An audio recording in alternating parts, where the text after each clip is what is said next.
ശബരിമല സ്വർണ്ണക്കൊള്ളയിൽ അന്വേഷണത്തിന്റെ മുന തന്ത്രിയിലേക്കും UDF-ലേക്കും തിരിക്കാനുള്ള CPM നീക്കത്തിന് തിരിച്ചടിയാവുകയാണ്. അതായത് തന്ത്രിക്ക് കിട്ടിയ ജാമ്യമാണ് എല്ലാത്തിനും തിരിച്ചടി. മറ്റെല്ലാവർക്കും കുറ്റപത്രം കിട്ടാത്തതിനാൽ ജാമ്യം കിട്ടിയപ്പോൾ തന്ത്രിക്ക് പുറത്തിറങ്ങാൻ സാധിച്ചത് തെളിവില്ലെന്ന് കോടതി കണ്ടെത്തിയതിനാലാണ്. അന്വേഷണം CPM നേതാക്കളിൽ എത്തുകയും കടകംപള്ളി സംശയനിഴലിലാവുകയും ചെയ്ത സമയത്തായിരുന്നു തന്ത്രിയുടെ അറസ്റ്റ്. അതിനിടെ UDF നേതാക്കളിലേക്കും തിരുവിതാംകൂർ ദേവസ്വം ബോർഡിലെ UDF ഭരണസമിതിയിലേക്കും അന്വേഷണം എത്തി. LDF ജാഥകളുടെ പ്രചാരണം പോറ്റിയെ കയറ്റിയത് സഖാക്കളല്ല എന്നായിരുന്നു. തന്ത്രിയാണ് എല്ലാത്തിനും കാരണക്കാരൻ എന്ന നരേറ്റീവാണ് ഇപ്പോൾ പൊളിയുന്നത്. ഒരു തെളിവുമില്ലാതെ ഈ ഒരു കുറ്റകൃത്യത്തിൽ ഒരു പങ്കാളിത്തവും ഇല്ലാതെ ശബരിമല തന്ത്രിയെ പോലെ ഒരാളെ 41 ദിവസം ജയിലിലിട്ടത് എന്തിനാണ് എന്ന് SIT പറയണം. കാരണം CPM നേതാക്കൾക്കെതിരായി ആരോപണങ്ങൾ മൂർച്ചവെച്ചപ്പോൾ അതിൽ നിന്നും വഴിതിരിച്ചു വിടുന്നതിന് വേണ്ടിയിട്ടാണ് മുഖ്യമന്ത്രിയുടെ ഓഫീസിന്റെ സ്വാധീനത്തിൽ ഈ തന്ത്രിയെ അറസ്റ്റ് ചെയ്തെന്നുള്ളൊരു ആരോപണമുണ്ട്. അല്ല, ഞാൻ നിരപരാധിയാണെന്നല്ലല്ലോ ഞാൻ പറഞ്ഞത്. ഒരാളെ തന്ത്രിയെ പോലെ ഒരാളെ അറസ്റ്റ് ചെയ്യുമ്പോൾ എന്താണ് അദ്ദേഹത്തിന്റെ പങ്കാളിത്തം? എന്ത് കുറ്റകൃത്യമാണ് അദ്ദേഹം ചെയ്തിട്ടുള്ളത്? ഏത് ഒഫൻസാണ് ചെയ്തിട്ടുള്ളത്? ഏത് സെക്ഷനാണ് അദ്ദേഹത്തിനെതിരായി അട്രാക്ട് ചെയ്യപ്പെടുന്നത് എന്ന് പറയണ്ടേ?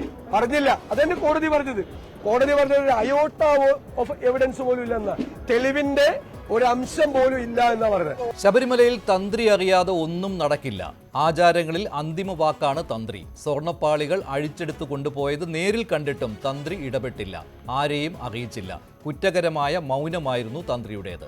തന്ത്രിയെ അറസ്റ്റ് ചെയ്യാനുള്ള പ്രത്യേക അന്വേഷണ സംഘത്തിന്റെ തീരുമാനം അന്ന് സർക്കാരിനെയും LDF-നെയും ചില്ലറയല്ല ആശ്വാസമുള്ള ദിവസങ്ങളാക്കി മാറ്റിയത്. കഴിഞ്ഞ 41 ദിവസവും ഇടതുമുന്നണി നേതാക്കൾ ആവർത്തിച്ചത് ശബരിമലയിലെ കള്ളൻ ആരാണെന്ന് ബോധ്യമായല്ലോ എന്നാണ്.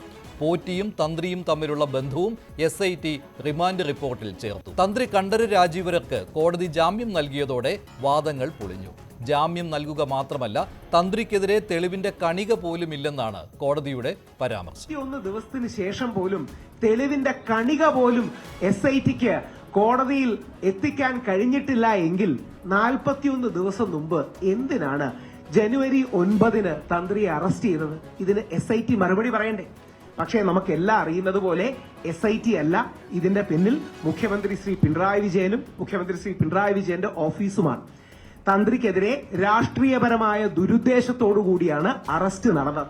CPM-ന് നേരെ കമ്മ്യൂണിസ്റ്റ് പാർട്ടി നേതാക്കൾക്കെതിരെ ചോദ്യത്തിന്റെ മുൾമുന വരുമ്പോൾ അതിൽ നിന്ന് ശ്രദ്ധ മാറ്റാനും CPM-ന് നേരെ ചോദ്യശരങ്ങൾ ഉയരുമ്പോൾ അതിന്റെ മുനയൊടിക്കാനും വേണ്ടിയാണ് യഥാർത്ഥത്തിൽ ശബരിമല തന്ത്രിയെ അറസ്റ്റ് ചെയ്തത്.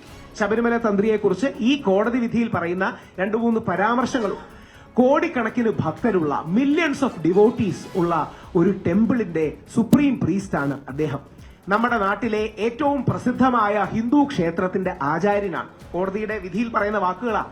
അങ്ങനെയുള്ള ഒരു അമ്പലത്തിന്റെ പുരോഹിതനെ, മുഖ്യ ആചാര്യനെ ഇത്രയും തെളിവില്ലാത്തൊരു കേസിൽ തികച്ചും രാഷ്ട്രീയ പ്രേരിതമായ ഒരു നാടകത്തിന്റെ ഭാഗമായിട്ടല്ലേ അറസ്റ്റ് ചെയ്തത്?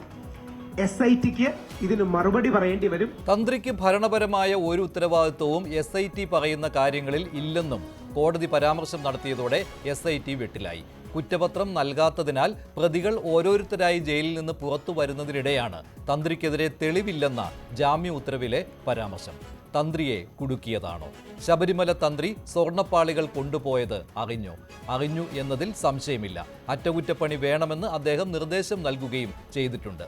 ദേവസ്വം ബോർഡ് ഉത്തരവിറക്കിയതും ശരിയാണ്. എന്നാൽ സ്വർണ്ണപ്പാളികൾ മങ്ങിത്തുടങ്ങിയെന്ന് തന്ത്രി എഴുതിയപ്പോൾ ദേവസ്വം ബോർഡ് ഉത്തരവിൽ അത് ചെമ്പുപാളികളായി.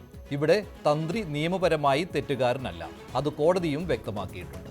ഞാൻ അതിനെക്കുറിച്ച് പറയാൻ ആഗ്രഹിക്കുന്നു. ഇവര് ദേവസ്വം ബോർഡ് ചെയർമാനും അവരെല്ലാം ചോദിച്ച് അറസ്റ്റ് ചെയ്യുന്ന സമയത്ത് അടുത്ത സ്റ്റെപ്പ് കടകംപള്ളി സുരേന്ദ്രന്റെ ചോദ്യവും കഴക്കൂട്ടം MLA മന്ത്രി, മുൻ ദേവസ്വം മന്ത്രിയായ കടകംപള്ളി സുരേന്ദ്രന്റെ അറസ്റ്റ് ജനങ്ങളുടെ ശ്രദ്ധ തിരിക്കാൻ ആണ് തന്ത്രിനെ അറസ്റ്റ് ചെയ്തത്. ഇതിൽ ആർക്കും ഒരു സംശയമില്ല, ഞങ്ങൾക്കൊരു സംശയമില്ല. കാരണം കോർട്ട് തന്നെ പറയുന്നു ഒരു അയോട്ട ഓഫ് എവിഡൻസ് ഇല്ല. അപ്പൊ അയോട്ട ഓഫ് എവിഡൻസ് ഇല്ലാണ്ട് എന്തുകൊണ്ടാണ് തന്ത്രിനെ അറസ്റ്റ് ചെയ്തത്? ശ്രദ്ധ തിരിക്കാൻ, ആരെ സംരക്ഷിക്കാൻ? കടകംപള്ളി സുരേന്ദ്രൻ, കഴക്കൂട്ടം MLA, മുൻ ദേവസ്വം മന്ത്രി, ഇന്നത്തെ ഏറ്റുമാനൂർ MLA, ദേവസ്വം മന്ത്രി വാസവൻ. മനസ്സിലായില്ലേ? തന്ത്രിനെ അറസ്റ്റ് ചെയ്തു. ഇനിയിപ്പോ ഇവരെ രണ്ടുപേരെ കുറിച്ച് ഒരു വാക്ക് മാധ്യമ സുഹൃത്തും പറയുന്നില്ല, നമ്മുടെ ഡിസ്കോഴ്സിൽ നടക്കുന്നില്ല, SITയും ചോദ്യം ചെയ്യുന്നില്ല. ജാമ്യഹർജിയിൽ തന്ത്രി ഉന്നയിച്ച പ്രധാന കാര്യം സർക്കാർ പക വീട്ടിയതാണെന്നാണ്. യുവതീ പ്രവേശനത്തെ എതിർത്തതാണ് കാരണം. സ്വർണ്ണക്കൊള്ളയിൽ തൊണ്ടിമുതൽ പോലും കിട്ടാതെ SIT ഇരുട്ടിൽ തപ്പുമ്പോഴാണ് തന്ത്രി ജയിലിൽ നിന്ന് പുറത്തിറങ്ങുന്നത്. ജാമ്യ ഉത്തരവിലെ പരാമർശങ്ങൾ പ്രതിപക്ഷത്തിന് രാഷ്ട്രീയ ആയുധമാണ്. അത്ര ദുർബലമായ കാര്യങ്ങളാണ് തന്ത്രിയെപ്പോലെ ഒരാളെ അറസ്റ്റ് ചെയ്യാൻ അന്വേഷണ സംഘം ആയുധമാക്കിയത്. തന്ത്രിയെ കുടുക്കാൻ ചെയ്ത വിദ്യയാണെന്ന വിമർശനത്തെ ഇനി സർക്കാർ എങ്ങനെ നേരിടും?